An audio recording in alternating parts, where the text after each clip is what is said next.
ਸਤਨਾਮ ਸ਼੍ਰੀ ਵਾਹਿਗੁਰੂ ਸਾਹਿਬ ਜੀ। ਸ਼ਲੋਕ ਮਹਲਾ ਪਹਿਲਾ। ਨਾਨਕ ਫਿੱਕੈ ਬੋਲਿਐ, ਤਨ ਮਨ ਫਿੱਕਾ ਹੋਏ। ਫਿੱਕੋ ਫਿੱਕਾ ਸਦੀਐ, ਫਿੱਕੇ ਫਿੱਕੀ ਸੋਏ। ਨਾਨਕ ਫਿੱਕੈ ਬੋਲਿਐ, ਤਨ ਮਨ ਫਿੱਕਾ ਹੋਏ। ਫਿੱਕੋ ਫਿੱਕਾ ਸਦੀਐ, ਫਿੱਕੇ ਫਿੱਕੀ ਸੋਏ। ਵਾਹਿਗੁਰੂ ਜੀ ਕਾ ਖਾਲਸਾ, ਵਾਹਿਗੁਰੂ ਜੀ ਕੀ ਫਤਿਹ। ਗਰੀਬ ਨਵਾਜ ਸ਼ਹਿਨਸ਼ਾਹ ਪਾਤਸ਼ਾਹ, ਖੰਡਾਂ ਬ੍ਰਹਿਮੰਡਾਂ ਦੇ ਮਾਲਕ, ਦੀਨ ਦੁਨੀ ਦੇ ਪਾਤਸ਼ਾਹ, ਧੰਨ ਦਾਤਾਰ ਸਤਿਗੁਰੂ ਸ਼੍ਰੀ ਗੁਰੂ ਗ੍ਰੰਥ ਸਾਹਿਬ ਜੀ ਅਕਾਲ ਪੁਰਖ ਪਾਤਸ਼ਾਹ ਦੀ ਪਾਵਨ ਗੋਦ ਅੰਦਰ ਧੰਨ ਗੁਰੂ ਨਾਨਕ ਦੇਵ ਮਹਾਰਾਜ ਜੀ ਦੀ ਪਾਵਨ ਬਾਣੀ ਆਸਾ ਕੀ ਵਾਰ ਦੀ ਲੜੀਵਾਰ ਗੁਰ ਸ਼ਬਦ ਵਿਚਾਰ ਸਾਂਝ ਕਰ ਰਹੇ ਗੁਰੂ ਸਵਾਰੇ ਖਾਲਸਾ ਜੀ ਸਾਹਿਬ ਦੀ ਪਾਵਨ ਹਜ਼ੂਰੀ ਗੋਦ ਅੰਦਰ ਸੱਜ ਬੈਠੇ ਹੋ।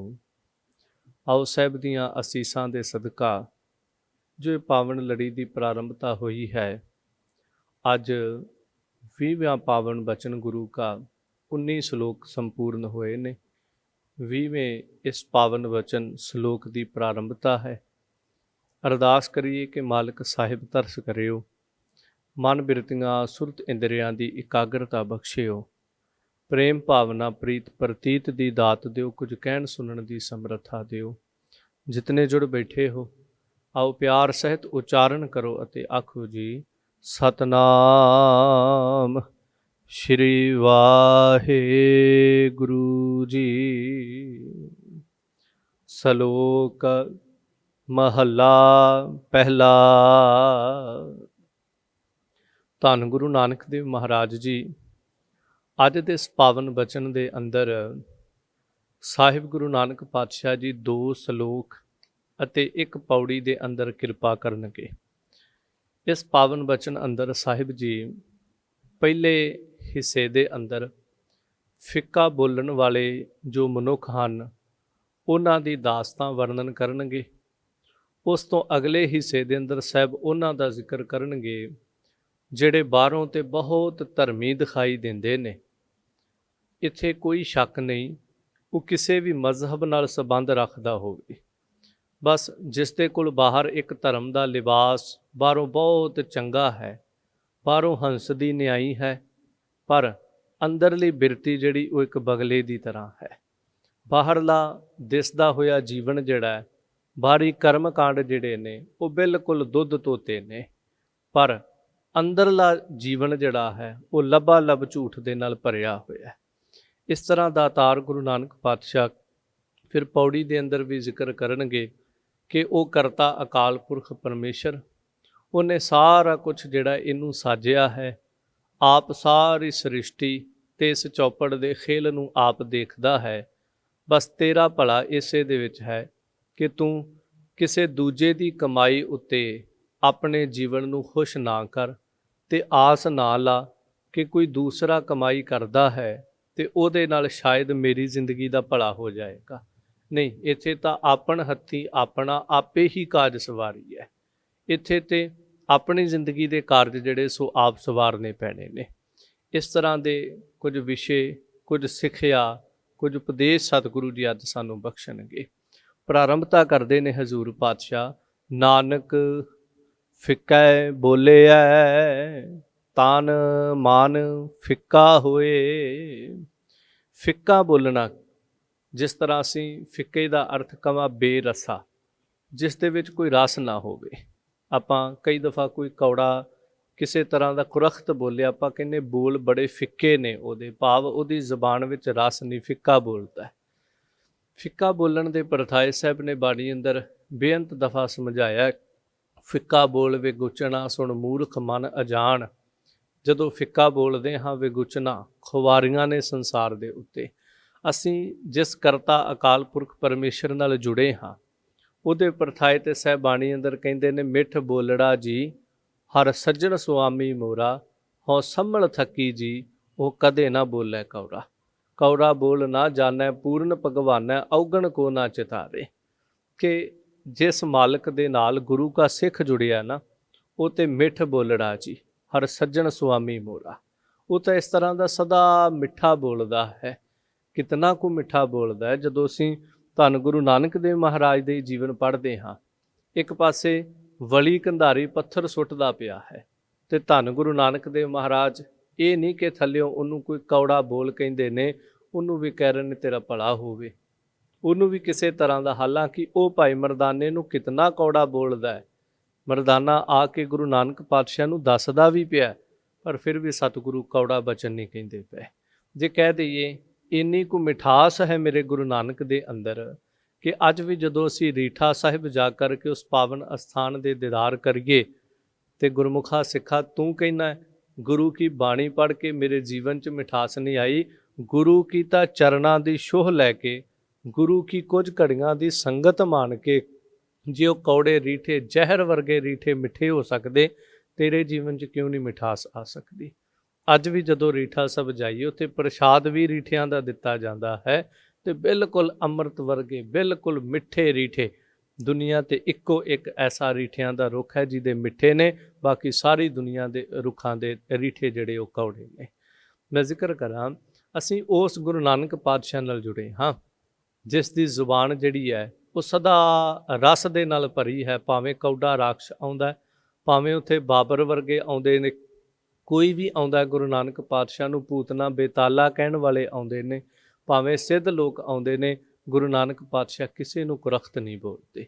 ਇੱਥੋਂ ਤੱਕ ਵੀ ਜਦੋਂ ਅਸੀਂ ਮੱਕੇ ਦੀ ਦਾਸਤਾਂ ਪੜ੍ਹਦੇ ਹਾਂ, ਜੀਵਨ ਕਾਜੀ ਜੋ ਲੱਤ ਵੀ ਮਾਰਦਾ, ਭਾਈ ਗੁਰਦਾਸ ਜੀ ਨੇ ਇਸ ਗੱਲ ਦੀ ਗਵਾਹੀ ਵੀ ਭਰੀ ਕਿ ਜਦੋਂ ਜੀਵਨ ਕਾਜੀ ਆਉਂਦਾ ਉਹ ਲੱਤ ਮਾਰਦਾ, ਫਿਰ ਟੰਗੋ ਪਕੜ ਘਸੀਟਿਆ, ਸਤਿਗੁਰਾਂ ਦੇ ਮੁਬਾਰਕ ਚਰਨ ਵੀ ਫੜ ਕੇ ਘੁਮਾਉਂਦਾ ਹੈ, ਖਿੱਚਦਾ ਵੀ ਹੈ। ਇੰਨਾ ਕੁਛ ਕਰਨ ਦੇ ਬਾਵਜੂਦ ਵੀ ਸਾਹਿਬ ਗੁਰੂ ਨਾਨਕ ਪਾਤਸ਼ਾਹ ਬੜੇ ਪਿਆਰ ਨਾਲ ਉਹਨੂੰ ਕਹਿੰਦੇ ਨੇ ਕਿ ਜਿਸ ਪਾਸੇ ਖੁਦਾਏ ਦਾ ਘਰ ਨਹੀਂ, ਸਾਡੀਆਂ ਲੱਤਾਂ ਜਿਹੜੀਆਂ ਨੇ ਉਧਰਲੇ ਪਾਸੇ ਕਰਦੇ। ਕੋਈ ਉਹਦੇ ਨਾਲ ਝਗੜਾ ਨਹੀਂ, ਕੋਈ ਉਹਦੇ ਨਾਲ ਲੜਾਈ ਨਹੀਂ, ਕੋਈ ਉਹਦੇ ਨਾਲ ਬਹਿਸ ਨਹੀਂ। ਸੋ ਇਸ ਲਈ ਸਾਹਿਬ ਗੁਰੂ ਨਾਨਕ ਪਾਤਸ਼ਾਹ ਇੱਥੇ ਇਹ ਸਮਝਾ ਰਹੇ ਨੇ ਕਿ ਫਿੱਕਾ ਬੋਲ ਕੈਸਾ ਹੁੰਦਾ ਹੈ। ਫਿੱਕਾ ਬੋਲ ਜਿਹੜਾ ਅਸੀਂ ਜੀਵਨ 'ਚ ਅਪਣਾਈ ਬੈਠੇ, ਫਿੱਕਾ ਬੋਲ ਇਹ ਕਿਸ ਤਰ੍ਹਾਂ ਜੀਵਨ ਨੂੰ ਖੁਆਰੀਆਂ ਦਿੰਦਾ। ਸਹਿਬਤਾ ਬਚਨ ਕਹਿੰਦੇ, ਹਮਾਰੀ ਪਿਆਰੀ ਅੰਮ੍ਰਿਤ ਧਾਰੀ ਗੁਰ ਨਿਮਖ ਨਾ ਮਨ ਤੇ ਟਾਰੀ ਰੇ। ਕਿ ਉਸ ਅਕਾਲ ਪੁਰਖ ਪਰਮੇਸ਼ਰ ਦੇ ਪਰਥਾਏ ਜਦੋਂ ਮਿੱਠੇ ਬਚਨਾਂ ਦੀ ਗੱਲ ਕਰੀਏ ਤਾਂ ਭਗਤ ਨਾਮਦੇਵ ਜੀ ਇੱਕ ਬਚਨ ਕਹਿੰਦੇ ਨੇ, ਜਦੋਂ ਇਹ ਬਚਨ ਪੜ੍ਹਦੇ, ਦੁਆਰਕਾ ਨਗਰੀ ਕਾ ਖੂਬ ਤੇਰੀ ਪਗਰੀ ਮੀਠੇ ਤੇਰੇ ਬੋਲ, ਦੁਆਰਕਾ ਨਗਰੀ ਕਾਹੇ ਕਿਮ ਗੋਲ। ਖੂਬ ਤੇਰੀ ਪਗਰੀ ਮੀਠੇ ਤੇਰੇ ਬੋਲ, ਤੇਰੇ ਬੋਲ ਬੜੇ ਮਿੱਠੇ ਨੇ। ਐਸੀਆਂ ਐਸੀਆਂ ਉਦਾਹਰਨਾਂ ਸਾਹਿਬ ਨੇ ਬਾਣੀ ਅੰਦਰ ਉਸ ਕਰਤਾ ਪਰਮੇਸ਼ਰ ਦੇ ਵਾਸਤੇ ਦਿੱਤੀਆਂ ਵੀ ਉਹ ਸਦਾ ਹੀ ਮਿੱਠਾ ਬੋਲਦਾ ਹੈ। ਉਹਦੀ ਜ਼ੁਬਾਨ ਦੇ ਉੱਤੇ ਕੌੜਾ ਬੋਲਣਾ ਜਾਣੈ ਪੂਰਨ ਭਗਵਾਨੈ, ਔਗਣ ਕੋ ਨਾ ਚਿਤਾਰੇ। ਉਹ ਕੌੜਾ ਤੇ ਬੋਲਣਾ ਜਾਣਦਾ ਹੀ ਨਹੀਂ ਕਿ ਕੌੜਾ ਹੁੰਦਾ ਕੀ ਹੈ। ਕਮਾਲ ਦੀ ਗੱਲ ਹੈ, ਜਦੋਂ 10 ਪਾਤਸ਼ਾਹੀਆਂ ਦੇ ਜੀਵਨ ਪੜ੍ਹੋ ਜਾਂ ਧੰਨ ਸਤਿਗੁਰੂ ਗੁਰੂ ਗੋਬਿੰਦ ਸਿੰਘ ਮਹਾਰਾਜ ਦਾ ਜੀਵਨ ਜਦੋਂ ਪੜ੍ਹਦੇ ਹਾਂ, ਆਨੰਦਪੁਰ ਨੂੰ ਘੇਰਾ ਪਿਆ ਤੇ ਹੁਣ ਜਿਹੜੇ ਘੇਰਾ ਪਾਉਣ ਵਾਲੇ ਨੇ ਉਹ ਕੈਸੇ ਕੈਸੇ ਮਾੜੇ ਬੋਲ ਸਤਿਗੁਰਾਂ ਨੂੰ ਬੋਲਦੇ ਸੀ। ਹੁਣ ਕਿਸੇ ਬੰਦੇ ਨੇ ਬਾਹਰ ਘੇਰਾ ਪਾਇਆ ਹੋਵੇ ਤੇ ਉਹ ਇਸ ਤਰ੍ਹਾਂ ਪਿਆਰ ਨਾਲ ਤੇ ਮਿੰਨਤਾਂ ਕੱਢ ਕੇ ਤੇ ਗੱਲ ਨਹੀਂ ਕਰੇਗਾ, ਉਹ ਤੇ ਰੋਹਬ ਨਾਲ ਗੱਲ ਕਰੇਗਾ, ਮਾੜੇ ਬੋਲ ਕੇ ਗੱਲ ਕਰੇਗਾ। ਪਰ ਗੁਰੂ ਕਲਗੀਧਰ ਪਾਤਸ਼ਾਹ ਨੇ ਕਿਤੇ ਮੰਦਰਾ ਬੋਲ ਨਾ ਬੋਲਿਆ। ਇੱਥੋਂ ਤੱਕ ਸਤਿਗੁਰਾਂ ਦੇ ਚਮਕੌਰ ਦੀ ਗੜੀ ਵਿੱਚ ਸਾਹਿਬਜ਼ਾਦਿਆਂ ਦੀਆਂ ਸ਼ਹਾਦਤਾਂ ਹੁੰਦੀਆਂ ਨੇ। ਵੱਡੇ ਸਾਹਿਬਜ਼ਾਦੇ ਚਮਕੌਰ ਦੀ ਗੜੀ ਨੂੰ ਘੇਰਾ ਹੈ। ਜ਼ਫਰਨਾਮੇ ਵਿੱਚ ਵੀ ਸਤਿਗੁਰੂ ਲਿਖਦੇ ਨੇ ਕਿ ਇਹ ਔਰੰਗਜ਼ੇਬ ਤੇਰੇ ਜਿਹੜੇ ਵਜ਼ੀਰ ਸਨ ਉਹ ਪੌੜੀ ਲਾ ਕਰਕੇ ਉਤਾਂ ਚੜ੍ਹੇ, ਮੈਂ ਉਹਨਾਂ ਨੂੰ ਤੀਰ ਬਖਸ਼ੇ, ਹਾਂ ਇੱਕ ਬਚ ਗਿਆ। ਪਰ ਉੱਥੇ ਵੀ ਸਤਿਗੁਰਾਂ ਨੇ ਕੋਈ ਕੌੜਾ ਬੋਲ ਨਹੀਂ ਬੋਲਿਆ, ਕਿਸੇ ਨੂੰ ਕੋਈ ਸ਼ਰਾਪ ਨਹੀਂ ਦਿੱਤਾ। ਜੋ ਮੈਂ ਸ਼ਬਦ ਕਵਾਂ, ਨਹੀਂ ਤਾਂ ਅਸੀਂ ਪੁਰਾਣੇ ਸਮਿਆਂ 'ਚ ਕੀ ਵਹਿੰਦੇ ਸੀ, ਜਦੋਂ ਅਸੀਂ ਰਿਸ਼ੀਆਂ ਦੀਆਂ ਜੀਵਨੀਆਂ ਪੜ੍ਹਦੇ, ਦੂਜੇ ਗ੍ਰੰਥ ਪੜ੍ਹਦੇ ਹਾਂ, ਮਾੜਾ ਜਿਹਾ ਕਿਸੇ ਨੇ ਕੁਛ ਕਹਿ ਦਿੱਤਾ, ਸ਼ਰਾਪ ਨਾਲ ਹੀ ਤੇਰਾ ਨਾਸ਼ ਹੋ ਜਾਏ, ਤੁਹਾਡੀ ਕੁੱਲ ਨਾਸ਼ ਹੋ ਜਾਏ।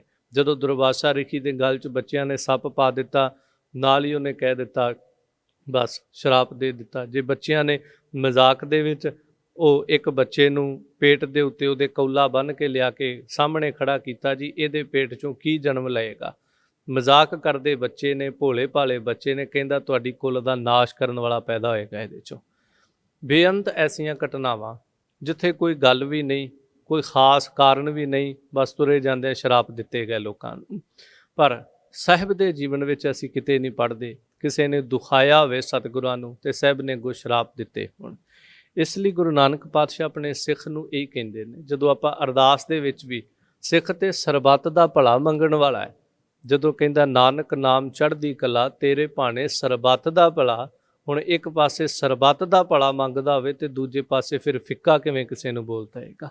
ਪਰ ਜਿਹੜਾ ਇਸ ਤਰ੍ਹਾਂ ਦਾ ਜੀਵਨ ਜਿਉਂਦਾ ਹੈ, ਸੱਚਾਈ ਇਹ ਜਾਂ ਤਾਂ ਉਹ ਸਿੱਖ ਨਹੀਂ ਹੋ ਸਕਦਾ ਤੇ ਜਾਂ ਫਿਰ ਉਹਨੂੰ ਸਿੱਖੀ ਦੀ ਹਾਲੇ ਤੱਕ ਸਮਝ ਹੀ ਨਹੀਂ ਆਈ ਹੈ। ਇੱਕ ਪਾਸੇ ਕਵੇ ਮੈਂ ਸਭਨਾਂ ਦਾ ਭਲਾ ਮਨਾਉਣਾ ਪਿਆ, ਦੂਜੇ ਪਾਸੇ ਜ਼ੁਬਾਨ ਤੋਂ ਕਰਖਤ ਬੋਲ ਕੱਢਦਾ ਹੋਵੇ।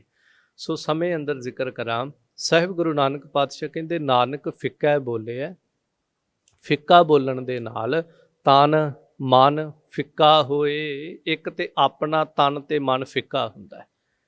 ਇਹਦਾ ਪਹਿਲਾ ਅਰਥ ਕਵਾਂ, ਜਦੋਂ ਆਪਾਂ ਫਿੱਕਾ ਬੋਲਦੇ ਹਾਂ, ਇਹ ਨਹੀਂ ਕਿ ਸਾਡੇ ਅੰਦਰ ਬੜਾ ਅੰਮ੍ਰਿਤ ਭਰ ਜਾਂਦਾ ਹੈ।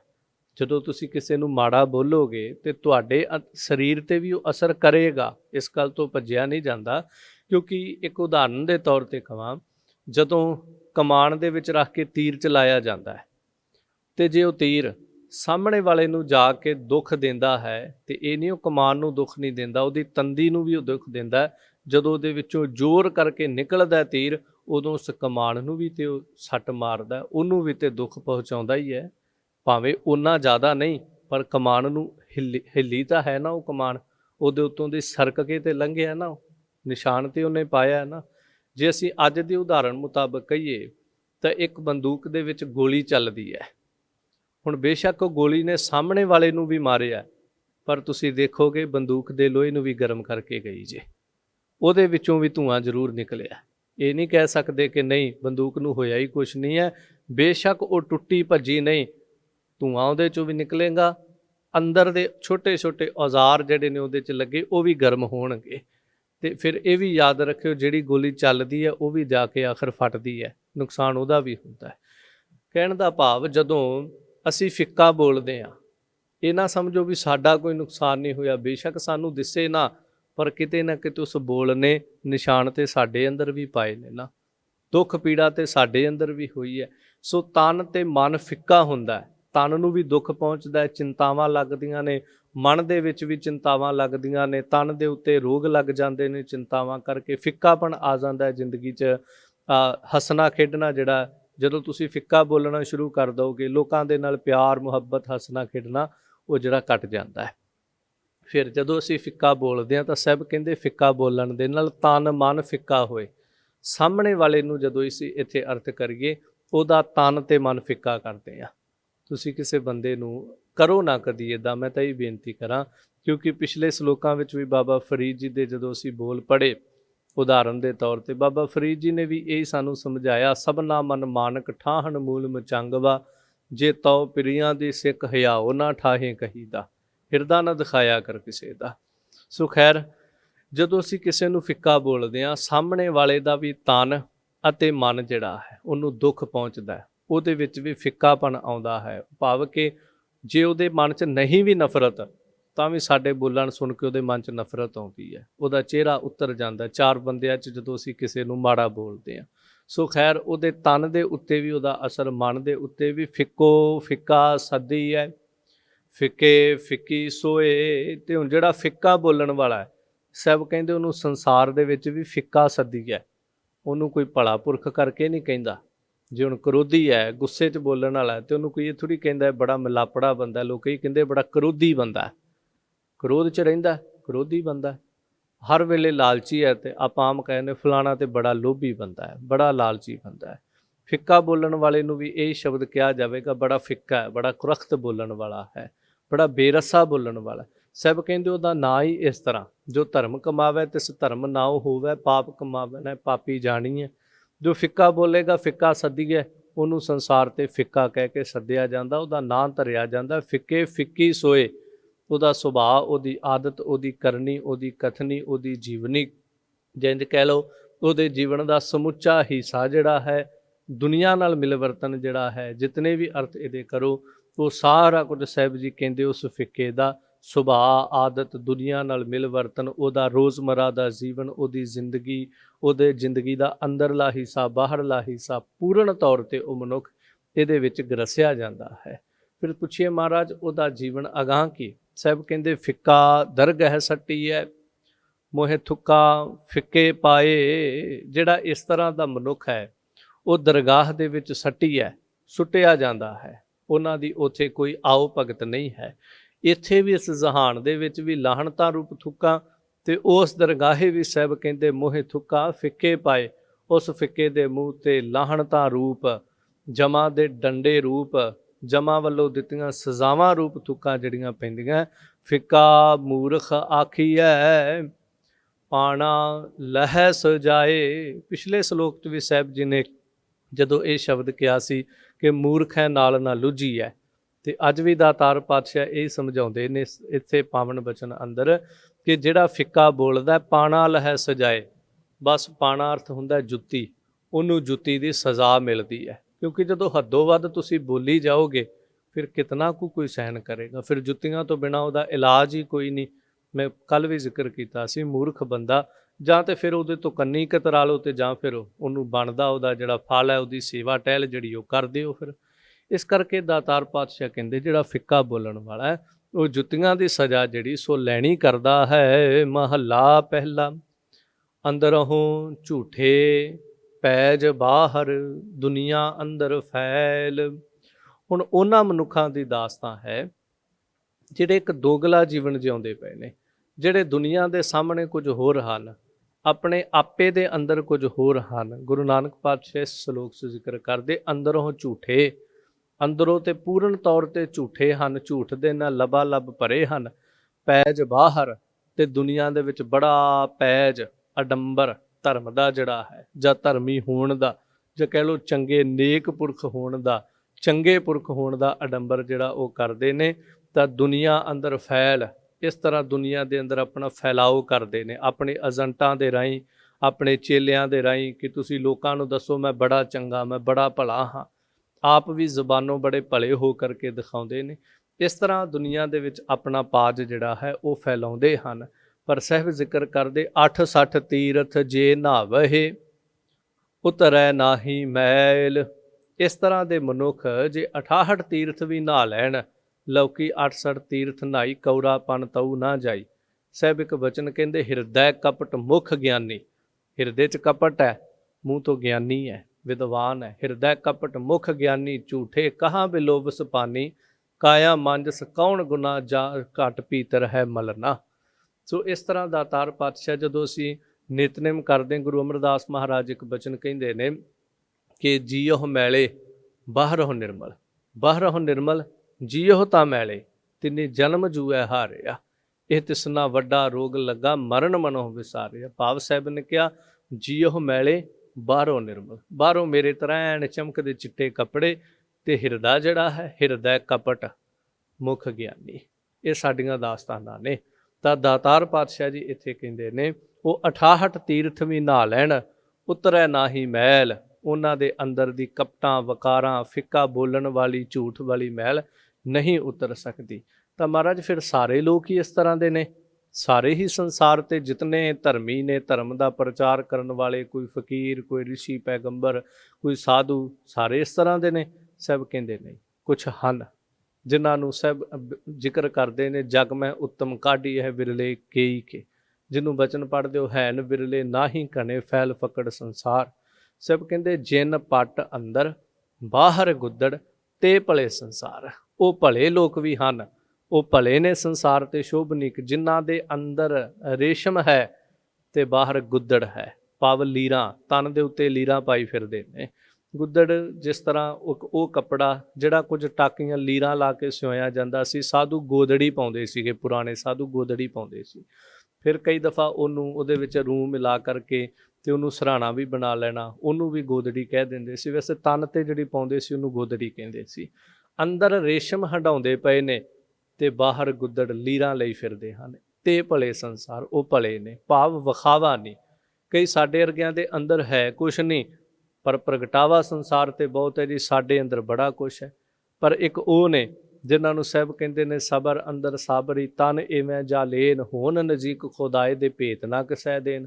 ਇੱਕ ਉਹ ਹੈ ਜਿਹੜੇ ਭੇਤ ਹੀ ਨਹੀਂ ਦਿੰਦੇ ਵੀ ਰੱਬ ਕਿੰਨਾ ਕੁ ਉਹਨਾਂ ਦੇ ਨੇੜੇ ਆ ਕਰਕੇ ਬੈਠਾ ਹੋਇਆ।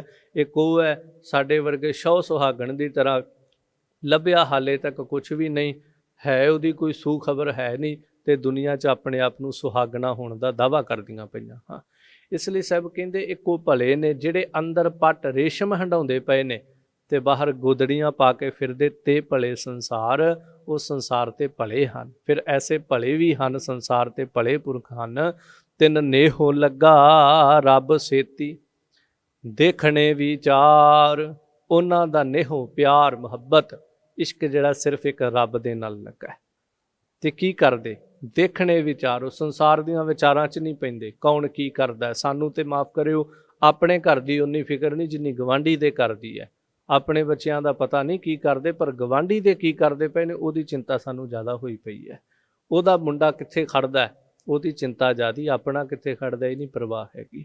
ਸੋ ਖੈਰ ਸਾਹਿਬ ਕਹਿੰਦੇ ਉਹ ਸੰਸਾਰ ਦੀਆਂ ਵਿਚਾਰਾਂ ਨਹੀਂ ਕਰਦੇ। ਤਿੰਨ ਦੇਖਣੇ ਵਿਚਾਰ, ਉਹਨਾਂ 'ਚ ਇੱਕ ਹੀ ਵਿਚਾਰ ਚੱਲਦੀ, ਅਸੀਂ ਆਪਣੇ ਸੁਪਿਆਰੇ ਅਕਾਲ ਪੁਰਖ ਪਰਮੇਸ਼ਰ ਨੂੰ ਕਿਵੇਂ ਵੇਖੀਏ, ਸਾਡਾ ਮਿਲਾਪ ਕਿਵੇਂ ਹੋਏ, ਉਹਦੇ ਦਰਸ਼ਨ ਕਦੋਂ ਪ੍ਰਾਪਤ ਹੋਣ, ਕਿਵੇਂ ਪ੍ਰਾਪਤ ਹੋਣ। ਕਿਉਂਕਿ ਦਰਸ਼ਨ ਪਿਆਸੇ ਦਿਨ ਸਰਾਤ, ਚਿਤਵਾਂ ਅਨਦਿਨ ਨੀਤ, ਖੋਲ ਕਪਟ ਗੁਰ ਮੇਲੀਆਂ ਨਾਨਕ ਹਰ ਸੰਗ ਮੀਤ। ਉਹ ਪਿਆਰੇ ਦੇ ਦਰਸ਼ਨ ਕਰਨ ਦਾ ਵਿਚਾਰ ਹੀ ਕਰਦੇ ਹਨ।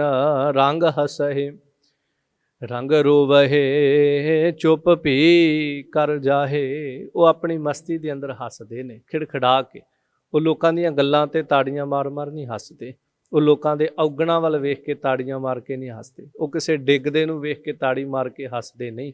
ਉਹ ਆਪਣੀ ਮੌਜ ਵਿੱਚ ਹੱਸਦੇ ਨੇ। ਜਦੋਂ ਸੁਰਤ ਜੁੜਦੀ ਉਹਦੀਆਂ ਖੇਡਾਂ ਨੂੰ ਤੱਕ ਕੇ ਵਿਸਮਾਦ ਵਿੱਚ ਆ ਕੇ ਹੱਸਦੇ।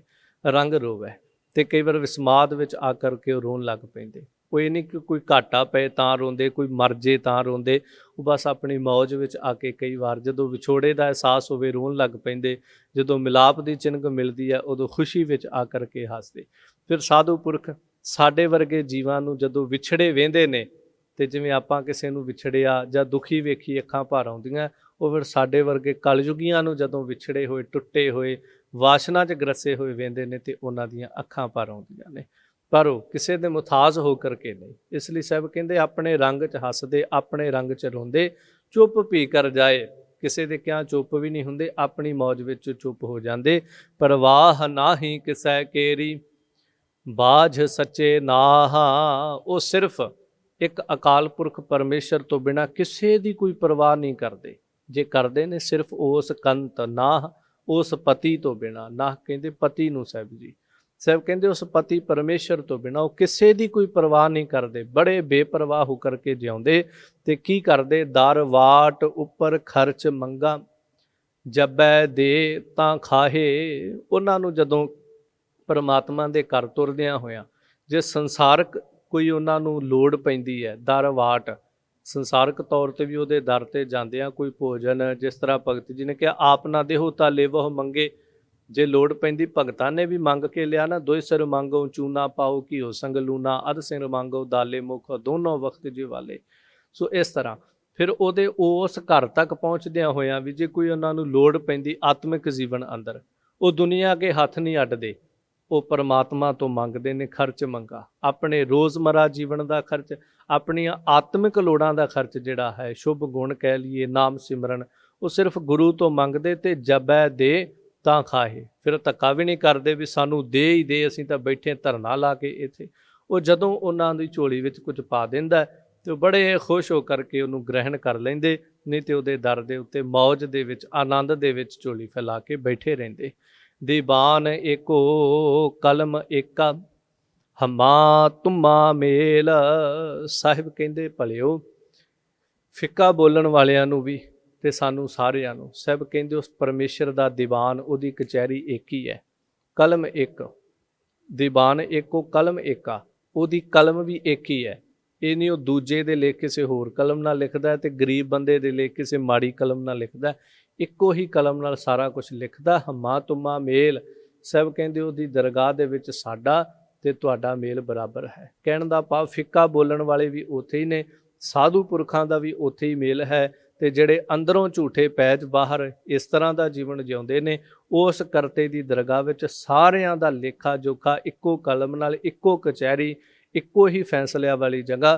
ਤੇ ਸਭ ਕਹਿੰਦੇ ਉੱਥੇ ਹਮਾ ਤੁਮਾ ਮੇਲ, ਸਾਰਿਆਂ ਦਾ ਮੇਲ ਉਹਦੇ ਕਰਮਾਂ ਅਨੁਸਾਰ ਸਾਡਾ ਤੇ ਤੁਹਾਡਾ ਉਹਦੇ ਨਾਲ ਹੋਵੇਗਾ। ਦਰ ਲਏ ਲੇਖਾ ਪੀੜ ਛੁਟੈ, ਨਾਨਕਾ ਜਿਉ ਤੇਲ। ਦਰ ਲਏ ਲੇਖਾ, ਦਰ ਦੇ ਉੱਤੇ ਆਪਣੇ ਉਹ ਲੇਖਾ ਲਵੇਗਾ ਸਾਡੇ ਤੋਂ ਜੋ ਅਸੀਂ ਕੀਤਾ। ਤੇ ਹੁਣ ਜਿਹੜੇ ਸਾਡੇ ਵਰਗੇ ਅੰਦਰੋਂ ਝੂਠੇ ਪੈਜ ਬਾਹਰ ਦੀ ਜ਼ਿੰਦਗੀ ਜਿਉਂਦੇ ਨੇ, ਪੀੜ ਛੁਟੈ, ਉਹਨਾਂ ਨੂੰ ਸਭ ਕਹਿੰਦੇ ਉੱਥੇ ਪੀੜਿਆ ਜਾਂਦਾ। ਫਿਰ ਕਿਸ ਤਰ੍ਹਾਂ? ਨਾਨਕਾ ਜਿਉ ਤੇਲ, ਜਿਵੇਂ ਤੇਲ ਕੱਢਣ ਦੇ ਵਾਸਤੇ ਤਿਲਾਂ ਨੂੰ ਕੋਹਲੂ ਦੇ ਵਿੱਚ ਪਾ ਕੇ ਪੀੜਿਆ ਜਾਂਦਾ ਹੈ। ਦਾਤਾਰ ਗੁਰੂ ਨਾਨਕ ਦੇਵ ਪਾਤਸ਼ਾਹ ਕਹਿੰਦੇ ਇੰਜ ਫਿਰ ਜਿਹੜੇ ਪਾਪੀ ਪੁਰਖ, ਫਿੱਕਾ ਬੋਲਣ ਵਾਲੇ, ਦੁਨੀਆ ਨੂੰ ਸਤਾਉਣ ਵਾਲੇ ਜਿਹੜੇ ਹਨ, ਉਹਨਾਂ ਨੂੰ ਉਹਦੀ ਦਰਗਾਹ ਦੇ ਵਿੱਚ ਤਿਲਾਂ ਦੀ ਤਰ੍ਹਾਂ ਪੀੜਿਆ ਜਾਂਦਾ ਹੈ। ਜਿਹਨੂੰ ਬਚਨ ਪੜ੍ਹਦੇ ਹੋ ਕਿ ਉਸ ਦਰਗਾਹ ਦੇ ਵਿੱਚ ਲੇਖਾ ਲੀਜੈ ਤਿਲ ਜਿਉ ਪੀੜੀ, ਉੱਥੇ ਇਸ ਤਰ੍ਹਾਂ ਲੇਖੇ ਜਿਹੜੇ ਨੇ ਉਹ ਲਏ ਜਾਂਦੇ ਨੇ। ਪਾਪੀ ਕਰਮ ਕਮਾਵਦੇ ਕਰਦੇ, ਹਾਏ ਹਾਏ ਨਾਨਕ ਮੱਥਨ ਮਾਧਾਨੀਆਂ ਤਿਉ ਮੱਥੇ ਧਰਮ ਰਾਏ। ਜਿਸ ਤਰ੍ਹਾਂ ਮਧਾਣੀ ਰਿੜਕਦੀ ਨਾ ਦੁੱਧ ਨੂੰ, ਇਸ ਤਰ੍ਹਾਂ ਫਿਰ ਉੱਥੇ ਧਰਮਰਾਜ ਰਿੜਕਦਾ। ਫਿਰ ਮੇਰੇ ਵਰਗੇ ਪਾਪੀ ਕਰਦੇ ਹਾਏ ਹਾਏ, ਫਿਰ ਉੱਥੇ ਪੁਕਾਰਾਂ ਕਰਦੇ ਨੇ। ਪੌੜੀ ਅੰਦਰ ਸਾਹਿਬ ਹੁਣ ਕਿਰਪਾ ਕਰਦੇ, ਆਪੇ ਹੀ ਕਰਣਾ ਕੀਓ ਕਲ ਆਪੇ ਹੀ ਤੈ ਧਾਰੀ ਹੈ। ਕਰਤਾ ਪੁਰਖ ਪਰਮੇਸ਼ਰ ਆਪ ਸਾਰਾ ਕੁਛ ਜਿਹੜਾ ਉਹਨੇ ਕੀਤਾ, ਇਹ ਸਾਰੀ ਕਲਾ ਆਪਣੇ ਹੱਥ ਵਿੱਚ ਉਹਨੇ ਧਾਰਨ ਕੀਤੀ। ਫਿਰ ਕਲ ਇੱਕ ਚੌਂਪੜ ਦੀ ਬਾਜ਼ੀ ਨੂੰ ਵੀ ਕਹਿੰਦੇ ਨੇ, ਜਿਹਦੇ ਵਿੱਚ ਨਰਦਾਂ ਪੱਕੀਆਂ ਤੇ ਕੱਚੀਆਂ ਹੁੰਦੀਆਂ ਨੇ। ਸੋ ਇਸ ਤਰ੍ਹਾਂ ਉਹ ਕਰਤਾ ਪਰਮੇਸ਼ਰ ਇਹ ਸਾਰਾ ਸੰਸਾਰ ਇੱਕ ਚੌਂਪੜ ਦੀ ਬਾਜ਼ੀ ਦੀ ਤਰ੍ਹਾਂ ਉਹਨੇ ਬਣਾਇਆ, ਆਪ ਇਹਨੂੰ ਧਾਰਨ ਕੀਤਾ।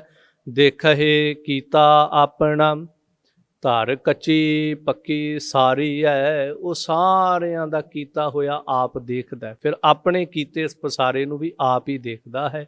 ਤੇ ਜਿਵੇਂ ਚੌਪੜ ਦੀ ਬਾਜੀ ਵਿੱਚ ਕੱਚੀਆਂ ਤੇ ਪੱਕੀਆਂ ਨਰਦਾਂ ਇੱਧਰ ਉੱਧਰ ਰੱਖੀਆਂ ਜਾਂਦੀਆਂ ਨੇ, ਇਸ ਤਰ੍ਹਾਂ ਜਿਹੜੇ ਕੱਚੇ ਨੇ ਲੋਕ, ਕੱਚੇ ਜੀਵਨ ਵਾਲੇ ਨੇ, ਉਹਨਾਂ ਨੂੰ ਵੀ ਉਹਨਾਂ ਦੇ ਮੁਤਾਬਕ ਉਹ ਰੱਖਦਾ।